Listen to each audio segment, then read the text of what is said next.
नमस्कार, मैं हूं अंजलि इस्टवाल। 9 बजे की खबरों में आपका स्वागत है। इस वक्त बड़ी खबर आ रही है पंजाब के अमृतसर से, जहां स्वर्ण मंदिर यानी कि हरमंदिर साहब में बेअदबी की कोशिश का एक मामला सामने आया है।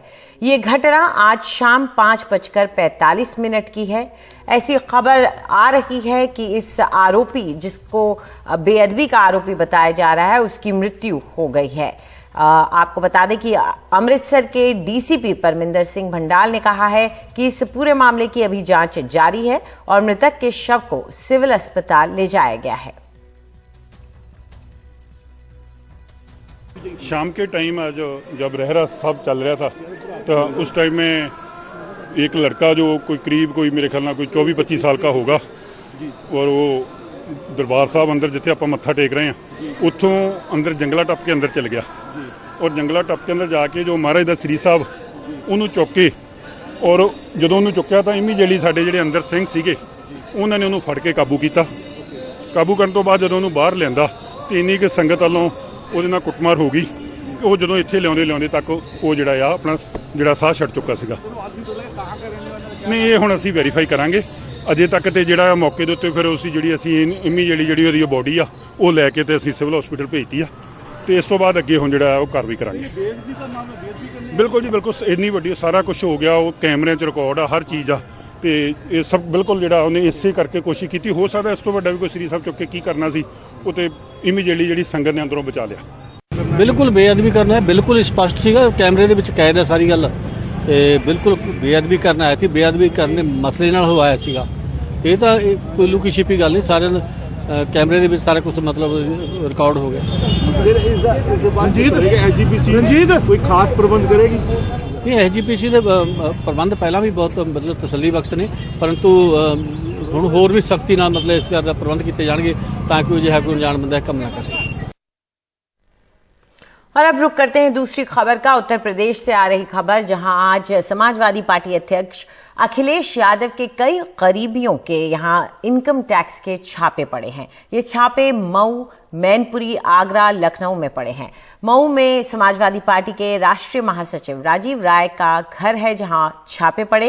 मैनपुरी और आगरा में अखिलेश यादव के करीबी और आरसीएल ग्रुप के मालिक मनोज यादव के घर पर भी छापे पड़े हैं और लखनऊ में ही अखिलेश यादव के करीबी मित्र राहुल भसीन के घर पर छापे पड़े हैं।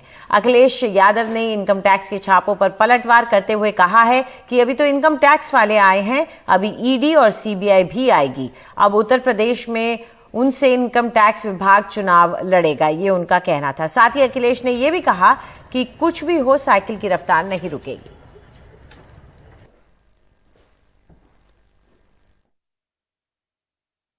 सिंपल इनकम टैक्स का है ये। हमारे पास कोई आपराधिक रिकॉर्ड नहीं है, मेरे पास कोई 2 नंबर का पैसा नहीं है। जी लोगों की मदद करना भाजपा को खल गया, इसलिए मदद करने का भैया नतीजा मिल रहा है। हाँ वही है, कुछ भी करोगे ना, कुछ भी करोगे तो ये लोग सुन लो, रुको यार, रुको आप, कुछ भी करोगे ना तो ये लोग वीडियो रिकॉर्डिंग करेंगे, जाने के बाद थाने से FIR आएगा, फिर केस मुकदमा करोगे, अन्य से उससे कोई फायदा है नहीं। ऐसा नहीं जो बाहर कर रहे हैं उसके करने से भीतर ये बंद कर देंगे, ये तो बंद नहीं होगा, तो प्रोसीजर कंप्लीट कर। हर बार मैंने ये कहा कि उत्तर प्रदेश में जैसे जैसे भारतीय जनता पार्टी की हार और भारतीय जनता पार्टी को हार सताएगी, दिल्ली से बड़े बड़े नेता आएंगे, कोई नेता भारतीय जनता पार्टी का बड़ा बचेगा नहीं जो उत्तर प्रदेश में ना आए। और अभी तक इन्हीं का इंतजार था कि इनकम टैक्स कब आएगा डिपार्टमेंट।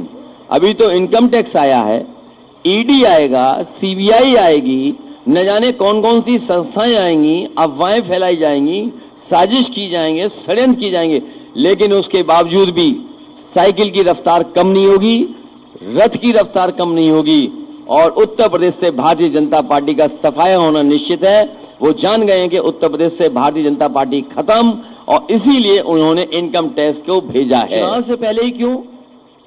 चुनाव से 1 महीना पहले क्यों नहीं? अगर कोई जानकारी थी उनके पास, जब कभी उन्होंने अपना सबमिट किया होगा बैलेंस शीट या इनकम टैक्स दिया होगा, तब भी छापा मार सकते थे, तब भी नोटिस दे सकते थे, तब भी पूछताछ कर सकते थे।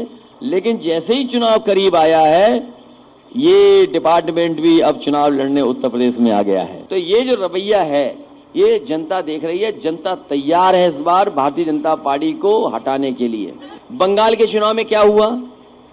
किस तरीके से केंद्रीय एजेंसियों का मिसयूज हुआ, किस संस्था का मिसयूज नहीं हुआ बंगाल के चुनाव में, परिणाम क्या हुआ वहां पर जनता ने जवाब दे दिया और वहां की मुख्यमंत्री आदरणीय ममता बनर्जी पुनः वहां की मुख्यमंत्री बन गई।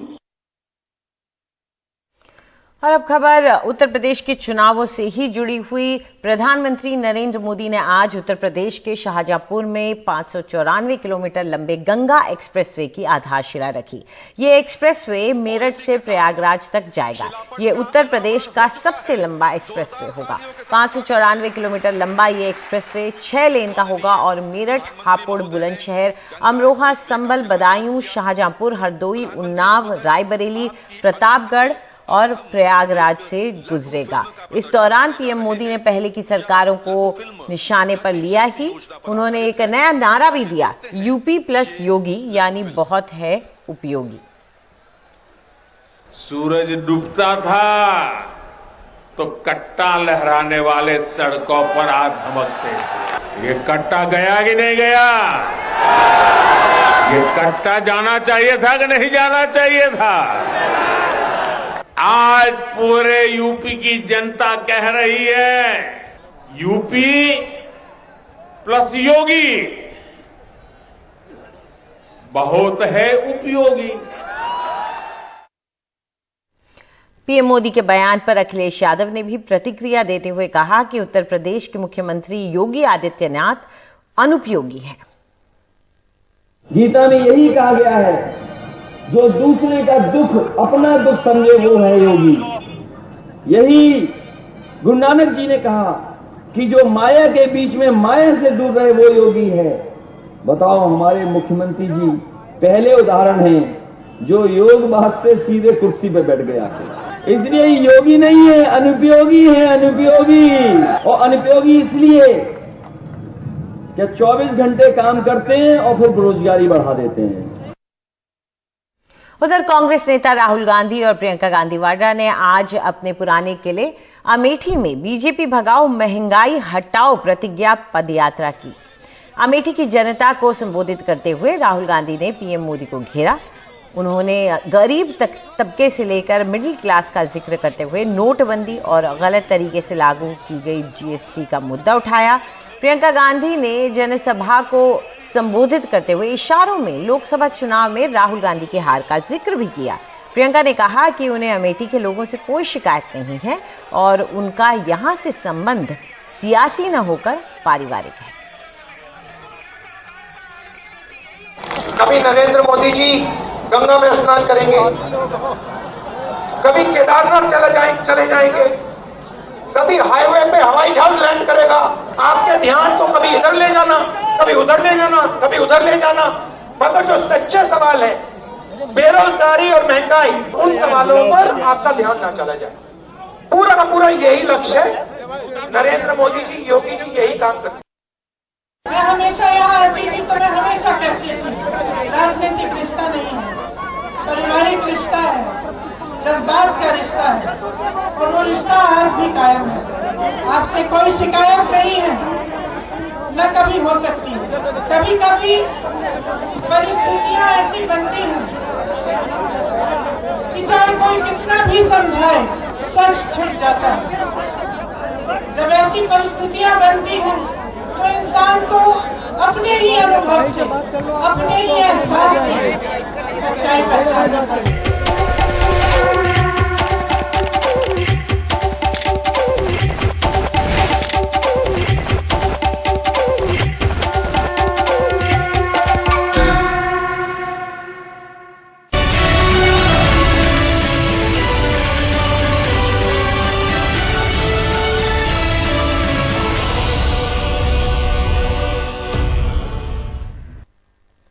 छात्रों के लिए एक बड़ी खबर है। दिल्ली यूनिवर्सिटी में अगले साल से एंट्रेंस टेस्ट के जरिए दाखिले होंगे। डीयू के vice chancellor professor Yogesh Singh ने एनडीटीवी से कहा कि इससे सबको बराबरी का मौका मिलेगा। साथ ही उन्होंने कहा कि एंट्रेंस टेस्ट 2 हिस्सों में होगा। पहला कॉमन एप्टीट्यूड टेस्ट जो सबके लिए एक ही होगा, दूसरा टेस्ट सब्जेक्ट पर आधारित होगा। अगर आप दिल्ली विश्वविद्यालय के Saint Stephen's, LSR, Hindu college, में पढ़ना चाहते हैं तो इस बार आपको एंट्रेंस टेस्ट देना होगा, यानी दाखिले के लिए परीक्षा देनी होगी। और अब तक डीयू में एडमिशन होता था कट ऑफ लिस्ट, यानी 12th में जो आप मार्क्स लाते हैं उसके आधार पर आपका एडमिशन हो रहा था। हमारे साथ इस पर बात करने के लिए दिल्ली यूनिवर्सिटी के vice chancellor professor Yogesh Singh हैं। सर, अब दाखिला होगा एंट्रेंस टेस्ट से, क्या मंशा है दिल्ली विश्वविद्यालय के पीछे? देखिए, अब जो 22-23 के एडमिशन्स होंगे एंट्रेंस टेस्ट से होंगे। ये स्टूडेंट के इंटरेस्ट में सिस्टम है और एक ये फेयर चांस सबको देता है। अभी जो कट ऑफ बेस्ड सिस्टम था, इसने प्रेशर स्टूडेंट्स पे लाया कि 100% पर कई कॉलेजेस बंद हो गए, कई कोर्सेज बंद हो गए। वो तो एक इसका नुकसान है ही कि बहुत प्रेशर होता है, पर उससे ज़्यादा बड़ी बात क्या है, ये सिस्टम उनको फेवर करता है जिनके बोर्ड ज़्यादा मार्क्स देते हैं और उनको नुकसान देता है जिनके बोर्ड कम मार्क्स देते हैं। इसी कारण से हो क्या रहा है, कुछ स्टेट्स के बच्चे ज़्यादा एडमिशन लेते हैं और कुछ स्टेट से बहुत ही कम रिप्रेजेंटेशन आता है। कैसा स्वरूप कैसा होगा? क्या एक एप्टीट्यूड टेस्ट होगा, फिर उसके बाद किसी को साइंस पढ़नी है तो सब्जेक्ट बेस होगा? स्वरूप क्या होगा इनसे इंटरेस्ट टेस्ट? इसकी ना अभी डिटेल्स तो वर्कआउट कर रहे हैं, पर एक पहला पार्ट होगा जो कि हमारा एप्टीट्यूड टेस्ट होगा, वो सबके लिए कॉमन होगा। और उसके बाद के जो चीज़ें हैं वो स्टूडेंट्स अपने हिसाब से सेलेक्ट करेंगे। फॉर एग्जांपल, किसी ने साइंस से 12th किया है तो साइंस के सब्जेक्ट लेना चाहेगा, किसी ने कॉमर्स से किया है तो कॉमर्स के लेना चाहेगा, और उसकी परफॉर्मेंस के हिसाब से, चॉइस के हिसाब से, सिलेक्शन के हिसाब से एक मेरिट बनेगी और उस हिसाब से एडमिशन उसको लेना होगा। रुक करते हैं दूसरी खबर का। भारतीय कुश्ती संघ के अध्यक्ष और बीजेपी सांसद बृजभूषण शरण सिंह ने उत्तर प्रदेश के एक पहलवान को मंच पर थप्पड़ जड़ दिया, जिससे हंगामा खड़ा हो गया। रांची में हुए अंडर 15 नेशनल कुश्ती चैंपियनशिप के दौरान 15 दिसंबर को यूपी का एक पहलवान 15 वर्ष से ऊपर का पाया गया। उसे तकनीकी आधार पर प्रतियोगिता के लिए अयोग्य भी घोषित कर दिया गया। उसने इसे लेकर टेक्निकल टीम के सामने आपत्ति दर्ज कराई। आपत्ति खारिज होने पर उसने कुश्ती संघ के अध्यक्ष बृजभूषण शरण सिंह से बात करने की कोशिश की। तब कुश्ती संघ के अध्यक्ष ने अपना आपा खो दिया और पहलवान को थप्पड़ जड़ दिया सबके सामने।